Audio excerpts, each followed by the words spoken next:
Hi, welcome to Green Shift Business Line. I am M. Ramesh. In the video of last week, I spoke about one industry which had been struggling for a long time but has suddenly picked up in recent years, the biomass industry. In this video, we are going to take a close look at another such industry segment, rooftop solar segment, which had again been not going anywhere for many years, but in the very recent years, it seems to have taken off very well and holding a lot of promise. Please do watch this video.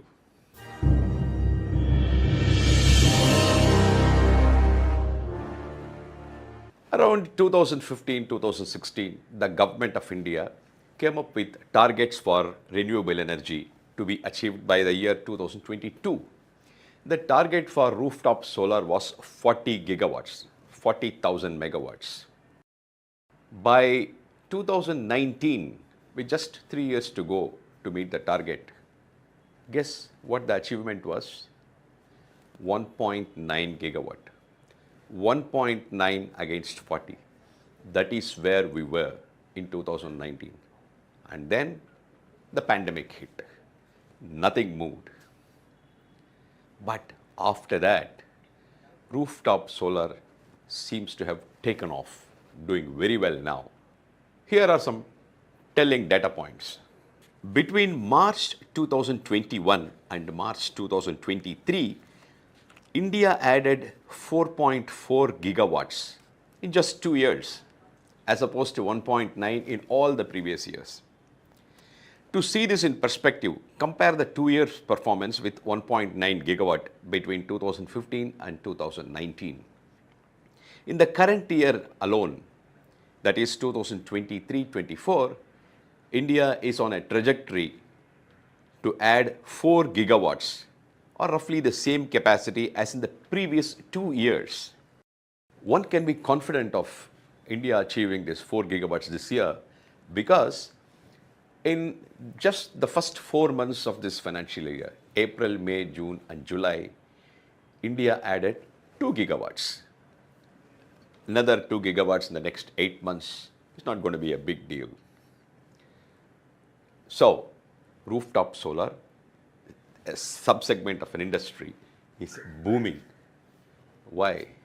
What's happening? What happened all of a sudden for this industry to take off? This new trend is really due to a combination of several factors. Somehow many things seems to have come together at the same time. In a recent study conducted by the Institute for Energy Economics and Financial Analysis, IEEFA, they delve deep into what is happening in the rooftop solar segment in India. From that report, a number of interesting points emerge. The first point is this: the market of credit-worthy C&I customers, that is commercial and industrial customers, large companies, shopping malls, and industries, factories, all these people to whom solar companies could put up large plants somewhere and supply the power to these companies. This C&I market, it's a very fairly lucrative market which gets the solar companies good revenue. This market is kind of getting saturated. So, all these solar companies are now looking at other options. Which are the other options? Rooftop solar. That is one reason. At the same time as this market of C&I customers is getting saturated and solar companies are looking at other pastures, the financiers have also seen the track record of rooftop solar and they are also getting more and more confident. Supposing their loan had to be repaid over next 7 years or 8 years, what is the guarantee then that this plant will exist? What is the guarantee that the roof itself will be sold after someone else? So many imponderables, uncertainties around that. And the financiers were not confident. So that was really one of the reasons why the segment itself was not taking off. But now, over the past about 5, 6, 7 years, the financiers have seen the performance of this sector and this segment, and they are now getting more and more confident. The IEEFA report that I referred to a little bit earlier notes that in 2021, there were just 3 financiers for this segment. And today, there are 9. So, the second reason why this is taking off is the comfort level of the financiers, financing companies, for lending money to rooftop solar. The third reason is, with availability of finance, one segment that was kind of raring to get in, put up rooftop solar plants, and was not getting money for that, is now opening up. Which is the segment? This MSME segment, micro, small and medium enterprises. The IEEFA report says that MSME segment has the potential to absorb about 15 gigawatts, about close to 40% of the 40 gigawatts target of the government. So this is a very vibrant segment, and they are now coming forward to put up rooftop solar plant. At the same time, all these are happening. The state governments, basically the state governments that own the utilities or the DISCOMs, their approach to rooftop solar is also somewhat changing. Earlier, they were completely against it, dead against rooftop solar, because they feared, and perhaps rightly, that if people put up rooftop solar plants on the roofs and produce their own power, then they will no longer buy from the utility.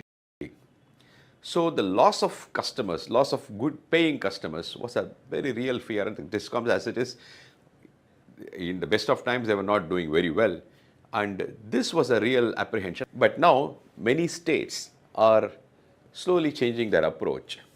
Earlier, they used to have this net metering system. Supposing you are a factory and you put up a 1 megawatt rooftop plant, and then on holidays, you might generate surplus energy. What do you do with the surplus energy? You have to put it back into the grid. You sell it back to the DISCOMs from whom you are buying power. Earlier, there was a system of net off. That is, the DISCOMs deducted the energy supplied by the rooftop plants from the total consumption of energy that the rooftop plant owner, the electricity that the rooftop owner was taking from the DISCOM.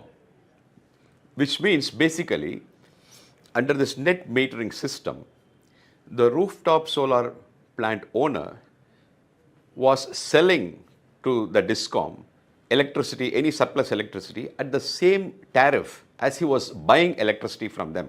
Suppose he was buying electricity was at 9 rupees. So when he put electricity back into the grid from his rooftop solar plant, he was also selling it, pricing it at 9 rupees. Now, this did not pan out well. This did not work out well for DISCOMs, because they were also already financially not so good, and they're having to buy solar power at that high rate. Didn't pan out. So they are now shifting from net metering to what is called net billing. That is, for the electricity that they supply to the rooftop plant solar company, let us say a factory, it would be at one tariff, let's say 9 rupees. And for the surplus electricity that the rooftop solar plant would sell back to the grid, would be priced much lower, maybe 2 rupees or 2.5 rupees. This kind of worked for them. This was, of course, not so good for the rooftop plant owner, but at least it let rooftop plants be set up. The DISCOMs would then no longer stop this, because it was not a bad proposition for them. The IEEFA report mentions Tamil Nadu, Uttar Pradesh, Punjab, Rajasthan, Himachal Pradesh, West Bengal and Maharashtra as states that are now doing this net billing instead of net metering. So that seems to be a very big factor in rooftop segments taking off. The plants are now happening. Another reason is that today, under this so-called OPEX model, what is OPEX model? Supposing you have a roof and you are a factory, you have a large roof. I am a solar company. I come and put up a plant on your roof at my cost. I own the plant, but I supply that electricity to you at a tariff that is agreed between us, which is typically lesser than what you would be buying from the DISCOM. Under this OPEX model, you will get to buy solar at about anywhere between 4 rupees and 5 rupees. And if it is a capex model, that is, you put up your own solar plant, you own the plant, you put up the solar plant with your money, and you own the plant, and then you produce electricity, generate electricity, and consume it yourself, the cost will probably work out to about 5.5 rupees. In any case, rarely goes beyond 6 rupees at today's prices.